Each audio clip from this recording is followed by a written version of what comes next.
alamuki na tongo nalingi nayoka basango mboka alamuki na 6h nalingi nayoka bainformation nauti mosala nalingi nayoka sango mboka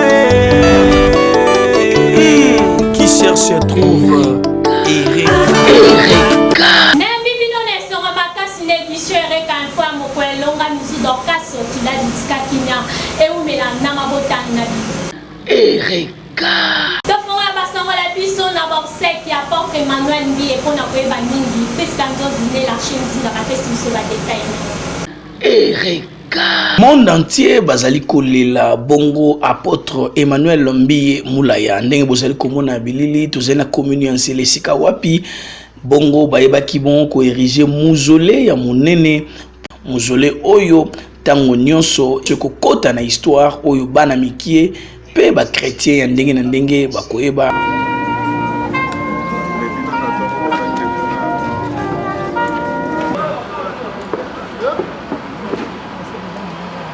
l'apôtre Emmanuel. Cette église, la cité Bethel, a commencé avec un homme qui vendait le pain. Il récupérait son salaire à Anzal, il vendait le pain et donnait à maman l'argent pour acheter les madessous et les losso. Et chaque dimanche, on préparait le riz et les haricots. Et chaque dimanche jusqu'au jour. Mon koyeba pasteur l'église cité Bethel oyazako kambana barumbu pasteur Lufulobu Placide alobaki boy na micro Erika. Bethel est une communauté qui est partout dans le monde entier. Aujourd'hui ezali jour mémorial, jour inoubliable, jour où ekotika lana historique ou histoire ya communauté cité Bethel. Il y a Liwa, il y a visionnaire, représentant local, apôtre Emmanuel Mbi. Spirituellement, je peux dire, Élie est parti, mais il ne nous a pas laissé orphelins, puisqu'il a laissé un manteau. Élie, quand il est monté, il a laissé le manteau à Élisée. Et nous avons déjà celui qui a le manteau, la réserve de l'Éternel, représentant local Haï, son révérend pasteur Moïse Mbi. C'est lui qui a le manteau. Nous devons le soutenir comme on a soutenu Moïse à la montagne. Nous devons élever ce mains pour que la communauté demeure pour toujours. Erika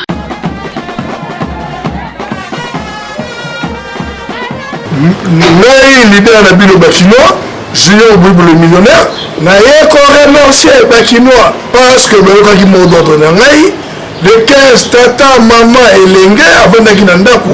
Naye ko remercier le gouverneur de la ville Nabiso Jatini Ngobila. Naye ko remercier le commandant de la ville Nabiso général Silvano Kasongo parce que basala ki busala ki toko 5 sur 5. Tata mama bavanda ki nandaku babima ki te makambo tambola ki malamu. Komi ngonga ko simba fachi to bomba fachi parce que ba politicien balingi ko se positionner na sima na biso bakinois. Tata mama elenge oyo komi ngonga ya kobomba fachi parce que komba oyo bango bazali kosala ezali komba moko derrière garde kino nyonso fungola misu obomba fachi Béton fachi Béton Kinshasa En avant Kinshasa En avant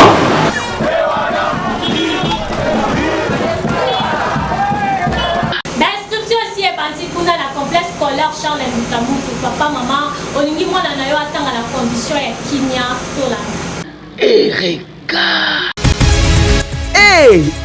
Si la formation de vos enfants mérite mieux, et c'est là, il n'y a qu'une seule école qui sait répondre aux besoins voulus. Les complexes scolaires Charles Mutamutu, une adresse sûre en matière de l'éducation de vos enfants. Comme chaque année, les complexes scolaires Charles Mutamutu appuient la vision du chef de l'État Félix Tshisekedi Tshilombo, notamment sur la gratuité de l'enseignement des bases. Pour preuve, les inscriptions de l'année scolaire 2021-2022 sont gratuites avec les frais purement raisonnables. La maternelle et les primaires reviennent à 25 000 francs. Les secondaires 6e et 8e, 33 000 francs. Des 3e jusqu'en 5e humanité, 38 000 francs congolais et les 6e humanités à 100 000 francs congolais seulement. Dans les options comme chimie-biologie avec des laboratoires modernes suffisamment équipés. Commercial, électricité, la pédagogie générale et la coupe et couture. Ici, la théorie est toujours accompagnée de la pratique.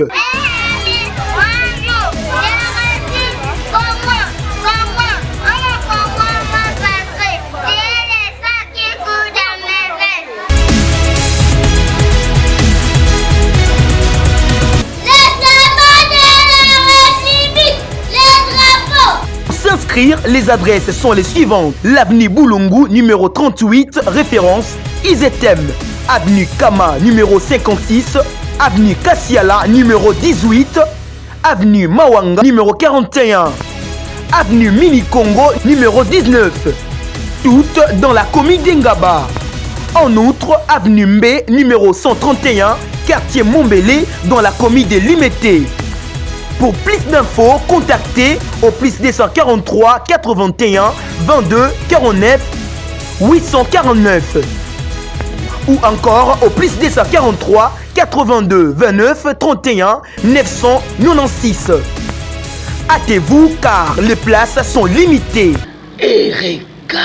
Semaine eleki tolakisaki bino ndenge nini population ya Ngaba bayaki bongo kozwa honorable Charles Mbutamuntu pona kokende kolakisa ye souffrance oyo bazali ko vivre na wana likambo etali courant lokola honorable Charles Mbutamuntu bakisela ye papa solution azalaka na ba solution ebele botala ndenge nini semaine kaka oyo elandi ndenge absombeli bango câble binomoko botala tala ba câble oyo nyonso po lumière ezonga epai ya bandeko na ye esila kikaka wana te akanisi ke esengeli nanga nakende pe kosambela na yango akendaki na église sifa ministrizo esika opekamba makaipa ya mosali na nzambe Persi Pumbulu kasi lokola aniataki mabele ya sifa ministrizo boyo kaneni bapesaki ye maloba awa nzambe azali yango molokomoni nalobaki na ndako lelo nalobi nazwi oyo ya ngai mpe libota na bana na mwasi na balafana na ngai mpe ya kobongela awa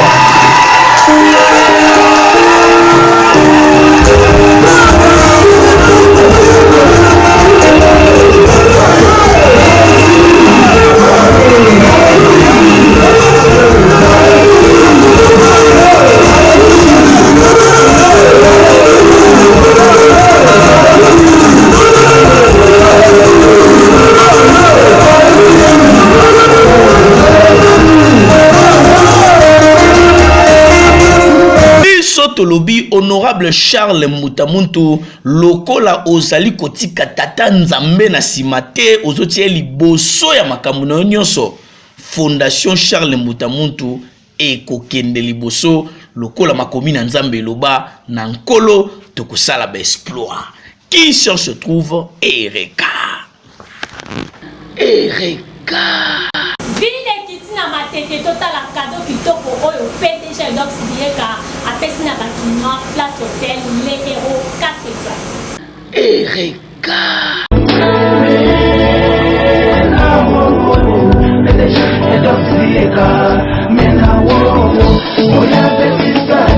Kinshasa mboka yelengie botu nanga nini bilengi ebakisami na Kinshasa.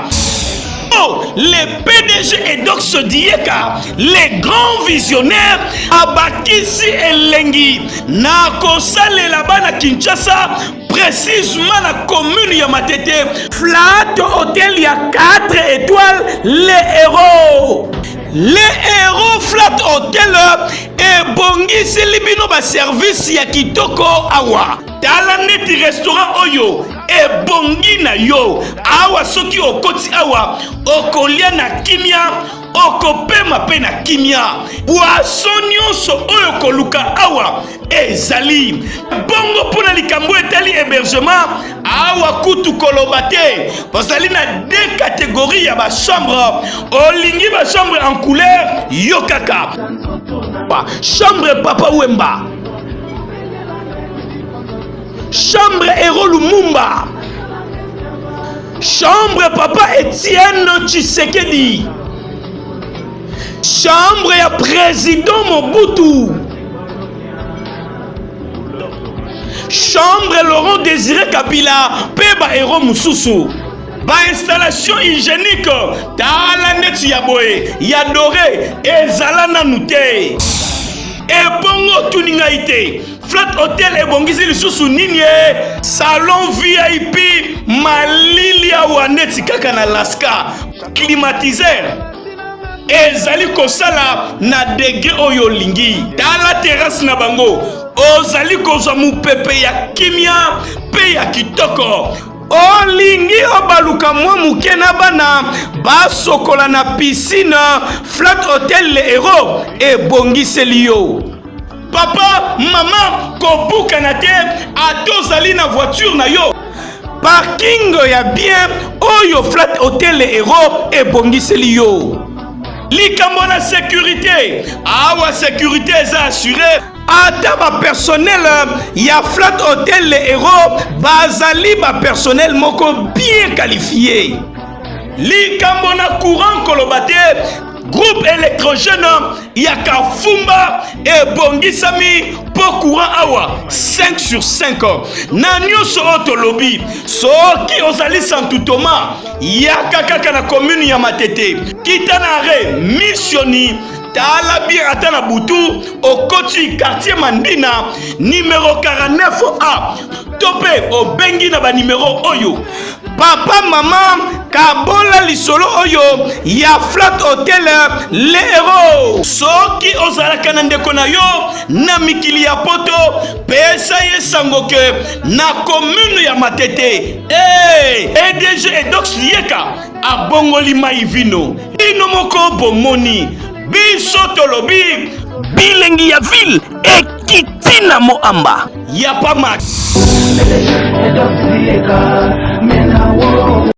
Erika toyoka ndeko Florent Pezo ndenge alobi mpona baprésident de jeunes nyonso baleka Erika mpona programme ya 50e anniversaire ya paroisse ya biso lelo ndenge boyoki tokopesa bakombo ya babanda penza kokamba bilenge to commission des jeunes mais bandeli penza ya paroisse voilà tout ça en 1971 commission des jeunes ezalaki na président papa Tamba Mani sima ya papa Tamba Mani tozwaki papa Tamba Zola ya Johnny tozali kobenga ye pe a son âme out kotika biso ubele mikolomiye e umeli mingite esengelaki azala sima na ye tozwaki papa Chinyama Dieu donné tobeseli kobenga ya Dedos sima ya Dedos tozwaki comme président des jeunes ya paroisse Saint-Cyprien papa Florent Pezo o nazali kolosolola na bino bongo sima na ngai tozalaki na maître choisi Nzenza wana avocat monene penza akosala mosala sima na ye tozwaki papa Bonaventure Mampuya ya bona tomeseni kobenga ye bongo sima ya papa Bonaventure Mampuya tozwaki Bonaventure mosusu mais wana zalaki Bonaventure Soroba babengaki mingi université de Sorbonne soka yoki ndenge wana ayebaka penza kezali ye bongo sima ya Soroba tozwaki président Ig Landu sima ya Ig Landu nde tozwi président wazali mikolomiye Christian Kitunda ye mutazali kokamba commission des jeunes mikolomiye tala lelo tolingai kaka to expliquer banani balekaki la commission de jeunes faites poussani moi mon cœur to kota la programme ya yemei cardinal na biso pongo na kanisi mikolo ekoya mikolo mibale to misato na koleka lisusu pona pesa précision ya jour exact ya 50e anniversaire ya paroisse mbote na bino esika bozali lisolo ya ONG Action Bon Secours ABS na mokuse oyo uti mboka États-Unis d'Amérique nyonso na bokambami ya initiateur na yango DG Yannick Mbakulu bondi melangako makambo ezali kosala na moamba lisolo ezali kobetama nyonso ezali kotambola na coordination ya papa Simon Mbakulu Umba boyeba ke dimanche oyo ba organisaki ba activité lokola match ya football ya sélection ya Lemba na kombo ya les abeilles ezokambama epai ya président tonton peut mettre saga toujours na compte toujours ya inauguration oyo basalaki pona forage oyo bozali komona ezali forage oyo action bon secours esali pona kolongola souffrance ya mai na commune ya Kisenso Matete. En tout cas forage oyo epesami na kombo ya Mama Bernadette Ngoma, Mama oya bota DG Yannick Mbakulu. Basali yango na frontière numéro 7 kaka esika Matete esuki bosimba ke nyonso ezali mayele oyo Tata Nzambe apesi epai ya DG Yannick Mbakulu elongo na conseiller principal molongani na ye Mama Lidi Mobatila Mbakulu bakisela ye mama social bino moko tala ba mama oyo ndenge ni ba ekotoka ba mai parce que pasi ya mai kotoyo botala ndenge ni bango mo ba communiquer na micro ereka. Moni pasi pona makambo mai yawa atukande botieli biso mai forage ato sepeli mingi nzamba pambola bino papa makambo ene ezala te mai ofele koto tozala mai pasi na jizo bosa biso mais mwana moke a raisonné biso habitati ya mai ofele opotable biso ndo mwana na aumela na atikala akalika ba souffrance tande to kubi na yoki susu projet hôpital ezala ndamba pambola ekosama po ode to pambola te pete mokako ye mokope l'initiateur DG Yannick Mbakulu azangaki maloba te alobaki boye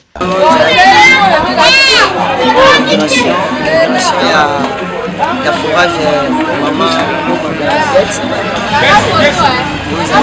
azali maman oyo akaboti ngai oyo pe totalaki pasi ya monaki na mai kati ya kinda frontière tosalaki na compte ya ONG topesa na population ya quartier mai potable ya komela des abonnés.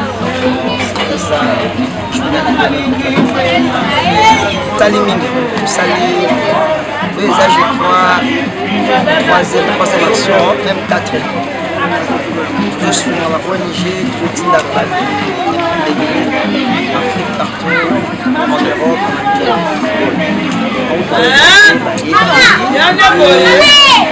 je suis membre, nous avons quitté même, on a gâté à Ilo, on a dit ONG en tout cas, vers la ville d'aide là-bas, partout. Ma témoignage, on a fait déjà. Et après cela, c'est une centre de santé. Je prends la cela. J'ai déjà ordonné à des centres de santé. En tout cas, Bosimbako ONG Action Bon Secours Abes na Mokuse bazali na ba projet ebele po na ba mama, po na jeunesse, bango balobi Kisenso Matete Moamba en général bazali na makambo ebele lo baza kolengela kala mingi te hôpital, pharmacie, centre de formation pour nakolakisa ba jeune makambo ebele ya koyekola ezali en cours bokolandango kaka na magazine Ereka. Biso to lobby ONG Action Bon Secours bokende liboso. Ereka. Tozali awa na orphelinat et soin de lui. Vision munene. Oyo Tata Nzambe apesa na moto ya motema malamu ndeko Willy Filemon Badibanga bana oboza komona boye bazali ba orphelin bakufela ba papa bakufela ba mama kasi moto motema malamu Willy Filemon Badibanga ayambi bango boyoka bazali na posa ete bana oyo bakoma utile na société batanga kilasi ya bien bana bango moko pe balobaki bolanda comment na Moïse Biye tozana kati fena esonde osana ngeza bayela biso ba uniforme biloko kotangisa ti bayela biso ba mbongo ba papa na ba mama bavandi bakama tozana suwetaka liwa bapanga na mati bayokela biso mawa soki basungi biso nzambe mpa kosunga bango opambola bango bakotikela biso biloko kotangela basaki bakeche eza te mbongo ya kofutela biso minerval eza te kolia na biso eza ya pasi papa filema soki mpe azangi moya tolia eza te tolalaka nzela yango nasengi na bapapa na bamama oyo bazolanda biso baya kotikela biso ata ya kolia ata mbongo ya kolia mbongo afuta ndako eza te baya kotikela biso biloko kolia basaki ya loso basaki ya simoli fufu eza te makala eza te bayakela biso ma mposa nange eza bapapa bazotala biso na bamama bazolanda biso basalela biso lokola bana oyo basalela bango na bandako biso basali basombela biso baklasse bakaye bauniforme biloko ya classe biso mpe totanga lokola bana nyonso batangaka na ndako. Merci beaucoup Info Ereka TV, magazine la plus populaire na ville province ya Kinshasa. Sango na yo ezali kotambola makasi meme na baye bazali libanda ya mboka. Esengo na ngai ezali ya komona lisusu kozonga lisusu na kati ya orphelinat et soin de lui ezwami na commune ya Kisenzu entre ma crevette référence ezali école technique Iti Kitomesa tozali na avenue de l'école numéro 5 esikawa pinzamba pesingai mukumba ya kobokola bana tozali kobenga bana bitike baswetaka liwa ya babote na bangote mais par circonstance de la vie ezana bana ebele se trouvaki na balabala. Alors bosenga nazali ko lancer ezali opération kanisela etike pona classe na ye nazo senga na ba papa ba mama nyonso bazali kolanda biso ke na kati na orphelinat et soin de lui tozali na opération kanisela etike pona kozonga na ye na kati ya kilasi parce que kotangisa etike ezali kobombisa ndenge Biblia elobi na Proverbe 19:17 ke mutu ayokelaka mobola mawa adefisaka nzambe nzamba akozongisela ye kolandisama misala na ye mobola aza na posa ya ketch aza na posa ya fourniture scolaire en général ba acompte na ba école privée tozana bosenga ya balia bazala na condition malamu lokola bana nyonso oyo biso tozana bango na bandako na yango na profitaki na sala appel na magazine Ereka Info pour permettre kokotanga na ndako ya ba politicien lokola président de la République son excellence monsieur Antoine Tshisekedi Tshilombo et premier ministre monsieur Sama Lukonde et président assemblée nationale monsieur Mboso Kodja boyeba na kosunga babola na musala oyo biso tozali kosala na mokonzi engumba Kinshasa mobola za na posa ya ko se retrouver esengo abungisi parce que mutu moko te aswetaki liwa ya babote na ye mais c'est la loi de nature qui nous impose na lobaka mikolo nyonso magazine Info Ereka ke mutu ya mbongo akabaka te mais mutu akabaka aza mutu ya motema malamu okoko sala na mbongo olandaka mais ozana motema malamu te yango na lancer message oyo bana bauti kozwa vacances boya na adresse oyo kosunga bana na eloko akolia na baoye bazobela kozwa charge na bango nzamba kozanga te kopambola yango na bengisaki magazine Info Ereka pona lancer message oyo ko permettre na kotra ndako ya batebele Ereka Église cité Bethel ya Barumbu oye kamama keba ya pasteur Placide Lukula bango bazongeli ba programme na bango normal pour na pe ba dengito Ereka Église cité Bethel ya Barumbu oye kamama keba ya pasteur Placide Lukula bakisela ye le fou de Jésus toye bakakut ya dimanche oyo elekaki na kimia nyonso na ngolu ya Nzambe kasi na thème na ye ayebaki na koloba na likambo etali le manteau de lit pe apesaki ndakisa manteau ya apôtre Emmanuel Mbiye ebi na kotikala bongo epai ya pasteur Moïse Mbiye oyo tobengaka ye la réserve de l'Éternel kasi mpona koyeba mingi toyebaka ye nde ayebaki na kotikala responsable ya ba église cité Bethel donc ayemoko pasteur Placide Lufulwa Bundenga lobi boye na micro ya Erika tangu yo mutozolanda biso ozana musali na nzambe nyonso azaka na manto na ye manto c'est la grâce oyo nzambe apesi musali na nzambe manto ezali par exemple ngai pasteur nazana grâce na ngai oyo nzambe apesi ngai ya ngai grâce ezali ya pasteur mosusu te donc chacun est appelé au ministère avec une spécialité. Jésus azaki na nguya nyonso mais atindeli biso atikeli biso na nzela ya Saint-Esprit. C'est ça avec Élisée. Élie est monté mais atikeli biso manteau. Qui va prendre le manteau? C'est la réserve de l'Éternel.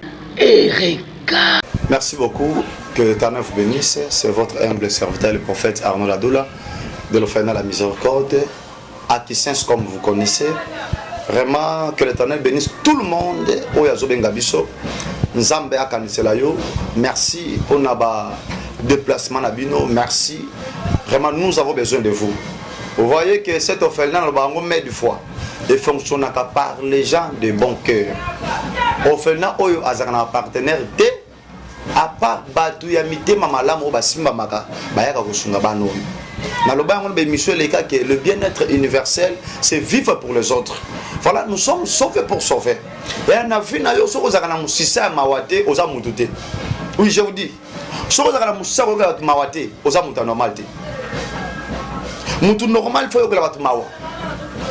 pendant que nous sommes des humains, le problème sera toujours là. Le problème est aux alakawana. Moto moko ta ko tikala ka libanga la mokilo oyo lokola bano zomona wana yaya aboti na bango bazaki lokola yo aboti na bango bande ko sala pe lokola yo mais lelo bazate ta la vie abana bazo traverser awo ya mona sola ce message na ndeko no so monter mala mozola ndangai nous sommes sauvés pour sauver moi na nzambe chrétien ou non chrétien. Le bien-être universel. Jacques 1, verset 27. La religion pire, sans tâche devant notre Dieu, consiste à soutenir le faible dans leur affliction et de se prévenir du sur du monde. Il y a mon église à solo. Tu peux me demander, prophète, derrière ça, qu'est-ce que je dois gagner? Écoutez ce que toi tu dois gagner. Proverbe 19, verset 17. Celui qui donne aux pauvres près à Dieu, et Dieu lui rendra selon ses œuvres. Il y a un zambazana pour ça. Ah, il y a un Dieu qui souffre, c'est à qui s'insu. Na bensin de konyo chamoter malam ya ko soutenir bana oy bana bazo zanga lokwa kolia ya komela ya tanto bana bazolia loso babwaki fu babwaki hato bana na tongo bala muki boy babwaki Thompson mais bana jour balia Thompson e banité bana oyo jour balate la mama lamba e banité ya o fela zaka na swata zaka na goûter ate lamba ya ko toboka ya kolata nana ngwa ko linga mwana la te lamba ko toboka na miso bato qu'il pouvait accepter. Voilà, c'est pour cela Yesu azomata azo ba yekol bazaki mikolo bina ko tika bina lokola ofelete ay baki douleur na pasi ya ofena o papa bazelo ko les photos na ba lieu public to évangéliser batamité malam de basunga kabano na moi 1000 francs na moi 2000 francs ya est-ce que yo poko ko participer au sunga bano peut-être ça on a la première songolo par les autres sayo venez c'est nzamba bana bitike ngana mona batu ko ya na ofena oyo à cause de ça qui a loso ya nzamba pese mabota. À cause de ça qui a l'os, matrice Zika aboti ya. Malade incurable Bika. Parce que Dieu a dit, il est le père des orphelins, des maris des veuves. Il y a un avis monsieur. Avenue Lukem, numéro 9, quartier du 7 mai. Référence arrêt Tigère, Bar Tostao. Yaka, commis de Kissens. Commis de Kissens. On a répété sous. Avenue Lukem, numéro 9. Quartier 17 mai. Référence à Rétigère ou église qui mangue, c'est là où nous sommes. Yaka Tozawana. On fait la miséricorde de Zaliwana. Notre numéro de téléphone, c'est plus 243 81 30 83 18D. Plus 243 81 30 83 18D. Erika. 7 jours de la semaine. Tolanda. Lundi na lingala babenga kayango mokolo ya yambo. Mardi na lingala babenga kayango mokolo ya mibale. Mercredi mokolo ya misato. Jeudi babenga kayango mokolo ya minei. Vendredi babenga kayango mokolo ya mitano. Samedi babenga kayango mokolo ya poso. Ebongo pona kosukisa mokolo ya dimanche na lingala. Erika. Merci na bino, Erika Info. Nasima caméra tozaki bongo na Inès Makengo, chef d'émission ezalaki Elarche Nzinga. Kasi tika topesa merci mingi na DG Mardoché Malukanga. Émission ya lelo toke kotika bongo na famille Ndonda pe famille Malukanga po bango. Balanda kala bango Erika Info 5 sur 5 biso ko qui cherche tout.